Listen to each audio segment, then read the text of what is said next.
நான் ஏன் இப்படி அழுகுறேன்னு தெரிஞ்சுக்கணுன்னா வீடியோ ஃபுல்லாக பாருங்கள். அன்றைக்கி காலையில் 6 மணிக்கு சாயந்தரம் 6 மணி ஃப்ளைட்டை மிஸ் பண்ணிடக்கூடாதுன்னு சீக்கிரமாக எழுந்திரிச்சு கிளம்பிட்டேன். வண்டியில் ஏறிட்டு இயற்கையை ரசித்து 4 ஃபோட்டோ எடுத்துகிட்டு இருந்தப்போ தான் தெரிஞ்சிச்சு நம்ம போர்டிங் லேட்டு, ஸோ லேண்டிங்கும் லேட்டாக தான் வரும் அப்படின்னு சொல்லி நினச்ச மாதிரியே கோயம்புத்தூர் ஃப்ளைட்டு மிஸ் பண்ணிட்டேன். அங்கேருந்து ஸ்டாஃப்ஸ்லாம் என்னென்னமோ பேசிகிட்டு இருந்தாங்க, எனக்கு ஒன்றுமே புரியல. அப்புறம் டிஸ்கஸ் பண்ணிட்டு ஒரே ஒரு ஃப்ளைட்டு தான் கோயம்புத்தூருக்கு இருக்குது 1 டேக்கு அப்படின்னு சொல்லிட்டாங்க. எனக்கு ரொம்ப சோகமாயிடுச்சு கைஸ்,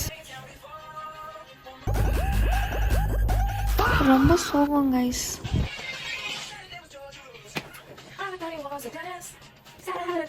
ஏர்லைன்ஸ் மேலே மிஸ்டேக்குன்றதுனால ஃபுட் அண்ட் அக்காமடேஷன் ரெண்டுமே எனக்கு ஃப்ரீயாக கொடுத்துருந்தாங்க. நல்லா சிக்கன் பிரியாணிலாம் சாப்பிட்டுட்டு ஏர்போர்ட்டை நல்லா சுற்றி பார்த்துட்டு இருந்தேன். என்னோடய கேட்டும் அனௌன்ஸ் பண்ணிட்டாங்க. நான் 2 மணி நேரத்துக்கு முன்னாடியே எவனுமே கேட்டில் இல்லை. இன்னைக்காச்சும் ஊருக்கு போய் சேரணும்னு சொல்லிட்டு நான் போய் கேட்டில் வெயிட் பண்ணிட்டு இருந்தேன். அப்போ தான் எனக்கு இன்னொரு பிரச்சனை, என்னோடய கன்னத்தில் புதுசாக ஒரு எங்கள் ஃபேமிலியை நான் ஐடென்டிஃபை பண்ணுவாங்களான்னு பார்த்தேன். ஐடென்டிஃபை பண்ணிட்டாங்க கைஸ்.